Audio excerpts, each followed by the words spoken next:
आलोक शर्मा जी, चुनौतियां बहुत है, लेकिन ये इसमें एक साथ मिलकर चलना होगा। गद्दार कह देने से थोड़ी उसका हल निकल जाएगा। चुनौतियां हैं ही कहाँ, बीजेपी तो मानने को ही तैयार नहीं है। मोदी जी तो मेलोडी खेल रहे हैं, फिर चुनौतियां कहाँ हैं? मैं समझता हूं कि देश प्रेमी वो व्यक्ति होता है जो संकट के समय में अपने देश को संभालता है। देश प्रेमी वो व्यक्ति होता है जो एप्स्टीन फाइल वाले पेट्रोलियम मिनिस्टर को बाहर करता है। देश प्रेमी व्यक्ति वो होता है जो प्रेस कॉन्फ्रेंस करता है देश के सामने। देश प्रेमी व्यक्ति वो होता है जो चुनाव नहीं खेलता रहता है। देश प्रेमी व्यक्ति वो होता है जो हिंदू मुसलमान नहीं करता है। देश प्रेमी व्यक्ति वो होता है जो ट्रंप के कहने से सीज फायर नहीं करता। देश प्रेमी व्यक्ति वो होता है जो यूएस से ऐसी ट्रेड डील करे जिससे पूरी तरह से किसान हमारा बर्बाद हो जाए।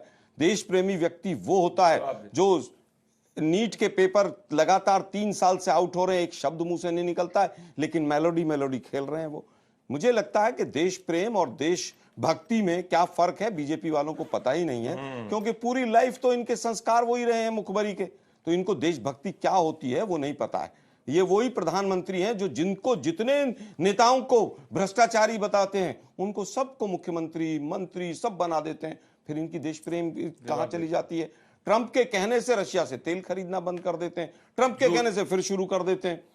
6 साल अपने देश की जनगणना नहीं कराते हैं और उसके बाद भी आप कहें कि साहब वो तो देश प्रेमी हैं। ईडी सीबीआई इलेक्शन कमीशन सबका रेल बना रखा है, सबको जेब में रख रखा है। लोकतंत्र की हत्या हो रखी है। लोकतंत्र का चौथा स्तंभ क्या कर रहा है पूरा देश देख रहा है। तो मुझे लगता है कि देश प्रेमी और देशभक्त इस परिभाषा को समझना बहुत जरूरी है। जवाब दी अंजना जी, देखिए देश की जनता कांग्रेस पार्टी को गद्दार समझती है, तभी 99 चुनाव तक राहुल गांधी को विपक्ष में बैठाई है। असली गद्दार कांग्रेस पार्टी है जो पाकिस्तान के हाफिज सईद जिसको इंडोर्स करते हैं। असली गद्दार कांग्रेस पार्टी जिसने सीआईए से पैसा लिया है। असली गद्दार कांग्रेस पार्टी है जिसने जाकर 26/11 आतंकवादी हमले के बाद में पाकिस्तान को क्लीन चिट दे दी। असली गद्दार कांग्रेस पार्टी जिसको पाकिस्तान के अंदर सब बैक करते हैं। असली गद्दार कांग्रेस पार्टी जिसने 70 सालों तक देश को गरीब रखा। असली गद्दार कांग्रेस पार्टी है जो भारतीय स्टेट के खिलाफ लड़ना चाहती है। असली गद्दार कांग्रेस पार्टी जिसके राहुल गांधी विदेश में क्या टूरिज्म, किस लड़की से मिलते हैं, क्या टूरिज्म करने जाते हैं, किससे मिलते हैं, किसी को नहीं पता। असली गद्दार कांग्रेस पार्टी जो जॉर्ज सोरोस के एजेंट को भारत तोड़ो यात्रा में अपने साथ में बैठाती है। असली गद्दार कांग्रेस पार्टी जो 66 करोड़ अपने खर्च पे करती है। राहुल गांधी हॉलिडे डेस्टिनेशन पे जाते हैं जिसमें 11 करोड़ की इनकम है, 40 करोड़ का ये है। असली गद्दार कांग्रेस पार्टी जिसके अंदर परिवार फर्स्ट की बात होती है। असली गद्दार कांग्रेस पार्टी जिसने देश में इमरजेंसी लागू करी। असली गद्दार कांग्रेस पार्टी है जिसके कारण देश इकोनॉमिक क्राइसिस के अंदर गया। असली गद्दार कांग्रेस पार्टी जिसने 12% इंफ्लेशन दिया। असली गद्दार कांग्रेस पार्टी है जिसने कभी भी पाकिस्तान के सामने आंख उठाकर नहीं देखा। असली गद्दार कांग्रेस पार्टी है जिसने चीन के साथ में सीक्रेट डील करी जिसके बारे में अभी तक नहीं बताया। असली गद्दार कांग्रेस पार्टी है जो कहती है कि वो भारतीय लोकतंत्र के खिलाफ है और भारत के चुने हुए प्रधानमंत्री, क्योंकि कांग्रेस का परिवार 99 चुनाव से विपक्ष में बैठा है, उसको गद्दार कहती है। 99 चुनाव देश की जनता ने हराए, आगे 99 और हराएगी। और ये तो इंडियन स्टेट के खिलाफ है। कहते हैं चुनाव की क्या जरूरत है, चुनाव ये इनकी मंशा सोचिए। भारत के लोकतंत्र की नींव पे हमला करना चाहते हैं क्योंकि ये परिवार सत्ता पे नहीं बैठा है, इसीलिए डेंजरस है। डेंजरस के साथ में ये हानिकारक है और इविल है ये देश के लोग। इकोनॉमी पे आइए ना, देश के लिए लोग उत्तर दे देता हूं। इन्हीं के एक पार्टी के वरिष्ठ नेता राज्यसभा में भी रहे, वो कह रहे हैं कि मोदी जी सीआई के एजेंट हैं। झूठ, एक शब्द नहीं बोलते हैं लोग, झूठ बोल रहे हैं। सुब्रमण्यम स्वामी आप असली सीआई से पैसा लिया है वापस। मैं बीच में नहीं बोला, मैं प्रधानमंत्री बिल्कुल बोलूंगा। यार ये मछली बाजार मत बनाओ यार, झूठ नहीं बोलेंगे। पूरे देश का मछली बाजार बना दिया आप लोग। मछली बाजार वाले हैं, समझे? आपके बीच में एक शब्द नहीं बोला। प्रधानमंत्री जी को आप शांत रहिए। आलोक जी आपके टाइम पे आप जवाब दीजिए। असली गद्दार आप लोग हैं। आप लोग अपने समय के रात तक गद्दारी करते हैं, ठीक है। आज तक आप हम सीआईए के एजेंट हैं, हम ये हैं, एक आदमी को जेल नहीं भेज पाए, इतने कमजोर हो गए ऊपर से नीचे से बेल पे भार हो गया। फिर आप बीच में मत बोलो भाई।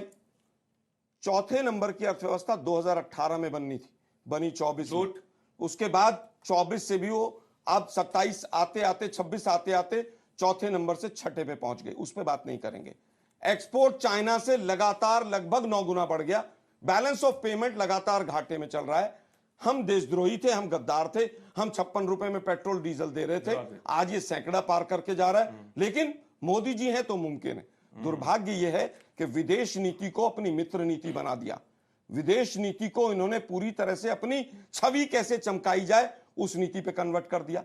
अर्थनीति का पूरी तरह से बेड़ा गर्क कर दिया। और दिक्कत यह है, जितनी योजनाएं चलाई, वो नोटबंदी हो, जनधन हो, पीएम इंटर्नशिप हो, मुद्रा लोन हो, मेक इन इंडिया हो, सब बड़े बड़े व्यापारियों के लिए थी। उसका जनता को कोई फायदा नहीं हुआ। 2017 से लेकर आज तक एक भी मीट्रिक टन स्टोरेज पेट्रोल और डीजल की नहीं बढ़ाई, एक रिफाइनरी नहीं बनाई। एक का उद्घाटन करने जा रहे थे, उसमें भी आग लग गई, और उसके बाद कहते हैं कि मैं तो साहब बहुत काम कर रहा हूं। 2 लाख करोड़ विनिवेश हुआ है, डिसइन्वेस्टमेंट पिछले 2 महीने में। चिल्लाने से कुछ नहीं होगा। लोग आज कह रहे हैं कि हमारा फीस कैसे जाएगी बच्चों की। ये केवल महंगाई तक सीमित नहीं, अंजना जी, केवल महंगाई तक सीमित नहीं है मामला। इसको चिल्लाने से या कांग्रेस को कोसने से कुछ नहीं होगा। मैं कह रहा हूं कि आने वाले दिन कहीं भुखमरी की तरफ तो नहीं बढ़ेंगे। आज 5 किलो राशन आप दे रहे हैं, अरे भाई चिताएंगे हम। ये इनकी मंशा है। देश के प्रधानमंत्री ने 4 दिन पहले यही बोला है, जो मैंने बोला है, देश के प्रधानमंत्री ने बोला है 4 दिन पहले। देश के प्रधानमंत्री ने कहा है कि पूरे वर्ल्ड में इस तरह की खाद्यान्न की समस्या है। मुझे लगता है कि देश के प्रधानमंत्री मानना ही नहीं चाहते हैं। शतक लगने वाला है, लेकिन मैं बहुत अच्छा हूं, मैं किसी के बारे में कोई बात नहीं करूंगा। दुर्भाग्य यह है कि आप वर्क फ्रॉम होम की बात करते हैं। क्या किसी ने कोई एनालिसिस किया? 1 से 2% लोग ऐसे हैं जो वर्क फ्रॉम होम कर सकते हैं, उसके अलावा कर ही नहीं सकते। क्या ड्राइवर करेंगे? क्या कंस्ट्रक्शन वर्कर करेंगे?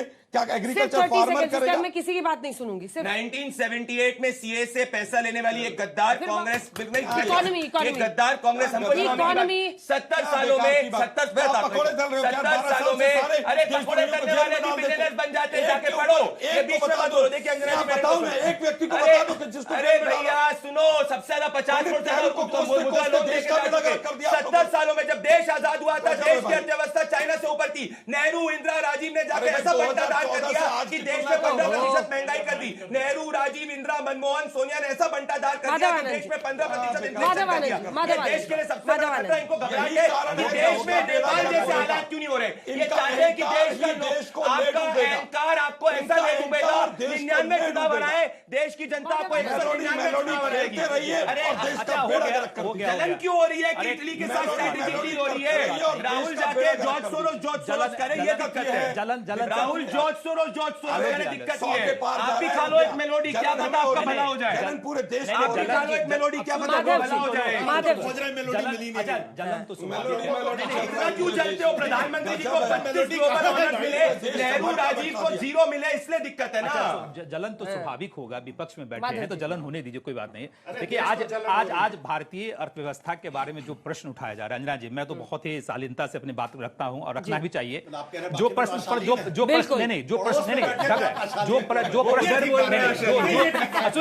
जो भारतीय अर्थव्यवस्था के बारे में जो प्रश्न उठाए जा रहे हैं, मुझे लगता है उसका जवाब जो है ना, एक राजनीतिक विरोध के माध्यम से नहीं, जो अंतर्राष्ट्रीय संस्था है और तथ्यों के माध्यम से दिए जाने की आवश्यकता है। और आज जो पूरी दुनिया जिस स्थिति में है, एक बड़े बदलाव के दौर से गुजर रहा है। सबको पता है कि कोविड की महामारी हो या वैश्विक जैसे युद्ध की स्थिति अभी जो बनी हुई है, या सप्लाई चेन संकट है, या आर्थिक अस्थिरता है, इन सब ने यह चीज तो साबित कर दिया है कि जो देश आर्थिक रूप से आत्मनिर्भर नहीं है, वैसे देश संकट के समय ज्यादा प्रभावित होते हैं। और इस विपरीत परिस्थिति में भी भारत अस्थिरता, विश्वास और विकास तीनों को बनाए रखा है। और उसका पूरा श्रेय मैं आपके माध्यम से आदरणीय प्रधानमंत्री जी के बता उसमें भी आ रहा हूं, प्रधानमंत्री जी के दूरदर्शी, प्रधानमंत्री जी के आप लोग के बारे में नहीं बोला, बोलने दीजिए फिर बोल दीजिएगा। प्रधानमंत्री जी के दूरदर्शी नेतृत्व को जाता है। यही भारत 2014 से पहले, आलोक जी आप भी बहुत विद्वान हैं, फ्रेजाइल 5 इकोनॉमी के रूप में जाना जाता था। सारे अर्थशास्त्री बैठो, आप बोलने दीजिए ना, फ्रेजाइल 5 इकोनॉमी के रूप में जाना जाता था। फ्रेजाइल 5 आज वही भारत विश्व की सबसे तेजी से बढ़ती हुई अर्थव्यवस्था के रूप में जाना जाता है। यही भारत यही भारत ग्रोथ इंजन जो है के रूप में, जैसे वर्ल्ड के रूप में जाना जाता है। और यह सब अचानक से नहीं हुआ, यह प्रधानमंत्री जी की जो है दूरदृष्टा, सशक्त नीति और ईमानदारी के कारण जैसे यह सब संभव पाया। यही भारत उपभोक्ता के रूप में जाना जाता था, यही भारत सप्लायर के रूप में जाना जाता है। यही भारत, यही अर्थव्यवस्था को आप लोगों ने फाइल में बंद करके रखा था, और यही अर्थव्यवस्था को प्रधानमंत्री मोदी जी ने जनता से जोड़ने का काम किया है।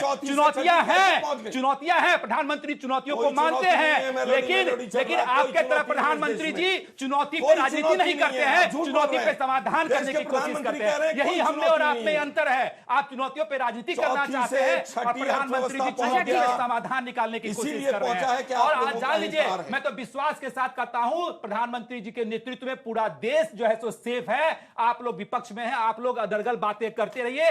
आज आप आरोप लगा रहे हैं, प्रधानमंत्री जी उपलब्धियां गिना रहे हैं। पहले भारत जो कहता था संभावना के लिए जाना जाता था भारत, आज भारत उपलब्धियों के लिए जाना जाता है। ठीक है, माधव जी में भी जोश आ गया और आप भी शालीनता छोड़ गए इस वजह पर। अश्विनी जी अभी तक नहीं बोल पाए। 20 करोड़ से ज्यादा लोगों को गरीबी रेखा के उसके बाद 5 किलो राशन क्यों दे रहे हो भाई? आपने 13वें नंबर पे, उसके बाद 5 किलो राशन क्यों दे रहे हो भाई? और इटली के साथ जिस उसके मेलोडी बाद से दिक्कत 5 है, किलो राशन देने की 20 जरूरत बिलियन क्यों डॉलर पड़ का रही है? ट्रेड पहुंचने वाला है। अब मेलोडी 5 किलो करेंगे, राशन अब सोरोस करो, अब 5 सोरोस किलो राशन करो, देना हम पड़ रहा है। मेलोडी करके 20 बिलियन डॉलर अश्विनी जी, का पहुंचाएंगे। पूरे देश को इलेक्ट्रीफाई कराए जो 70 सालों में आप नहीं कर अरे पाए। भाई, शर्म आनी चाहिए। अश्विनी जी, सब कांग्रेस अश्विनी जी, अश्विनी जी, अश्विनी जी, इलेक्ट्रिफिकेशन के आंकड़ों पे आते 28 अरे सुनिए ना भाई। इलेक्ट्रिफिकेशन सुनिए ना। कांग्रेस ने 70 सालों में किया। सुनिए ना, हर घर मैं तक उत्तर करा नहीं देता हूं। किया। ये सच्चाई मैं की उत्तर बात देता है। हूं। आपने कहा हमने 13,500 करोड़ों को इलेक्ट्रीफाई किया 12 साल मैंने बोला ही नहीं सर, मैंने अरे बोला मोदी जी हर ने घर कहा। तक का है। मोदी हर जी घर ने तक का लाल है। किले से कहा। सुनिए हर घर तक हमने अरे सुनो ना भाई, चाहिए।